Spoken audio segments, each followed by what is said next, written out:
Yau magana za mu yi akan abubuwa guda 12 wanda namiji yake so daga wurin mace amma ba zai iya buɗe baki ya faɗa mata ba. Gargaɗi mata, wannan bidiyon naku ne. Idan ka san kai namiji ne za ka iya wucewa. Na ɗaya shine kwanciyar hankali. Shi namiji ba ruwan shi da wani perfection ɗinki, kawai kwanciyar hankali yake bukata. Duk macen da za ta iya kwantarwa da mijinta hankali yayin da ya dawo daga wurin nema, a wurin namiji irin wannan mace ta fi komai a wurinsa. Na biyu shine sadaukarwa amma a yayin da babu wanda yake kallo, babu wanda ya sani. Namiji yana mugun kaunar irin macen da za ta iya kare mai martabar sunan shi a yayin da baya wuri. Sadaukarwa da riƙon amana a yayin da babu wanda yake kallo ya fi ki nuna wa namiji so da kauna a gaban jama'a. Na uku shine girmamawa amma a aikace, ba waya iya fatar baki ba. Namiji yana gane kina girmama shi daga yadda kike yi mishi magana, musamman ma a lokacin da kuka samu sabani. Yadda kike wa namiji magana yafi mai ciwo akan abin da ya hada ku. Na hudu shine wuri na musamman a tattare da ke, saboda duniya cike take da kalubale kala-kala. Namiji baya buƙatar ki gyara ko kuma ki yaye mai abin da yake damun shi. Namiji yana buƙatar macen da za ta iya kula da shi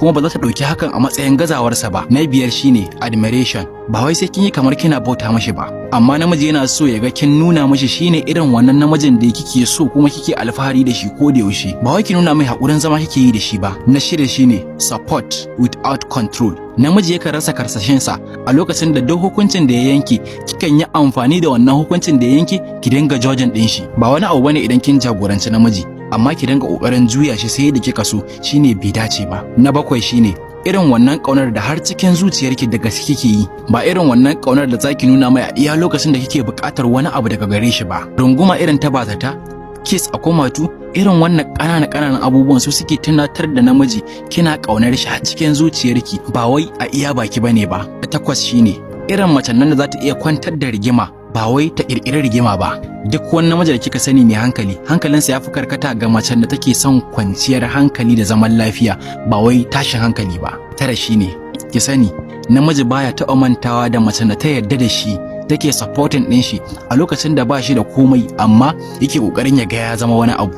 Ba fa macen da take tare da shi bayan ya riga ya zama abin da ya zama ba.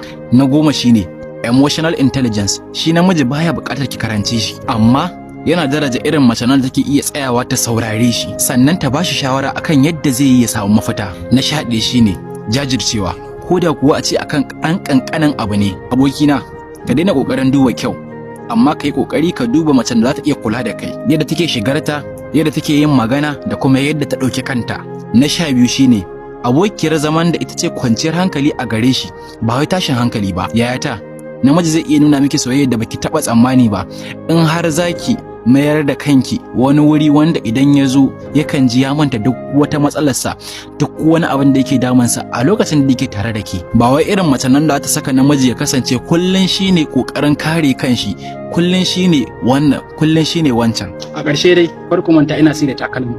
Ina sai da takalma akan farashin sari, ina sai da takalma pieces. Kar ku manta wannan takalman saboda Allah bai azarta ni da shago bane ba, amma idan kana son takalma ka shiga profile ɗina ka ɗauki namba ta kawo magana a WhatsApp. Akwai hotunan takalma kala-kala wanda zan tura maka ka zaɓa. Idan kuma nan sun yi maka, kawai ka ɗauki namba ta a profile ɗina ka yi min magana. Kar ka manta, ko sari kake yi ko ina kake a faɗin Najeriya da kewayen Najeriya, zan tura maka kaya su je su same ka cikin aminci. Allah ya sa mu dace.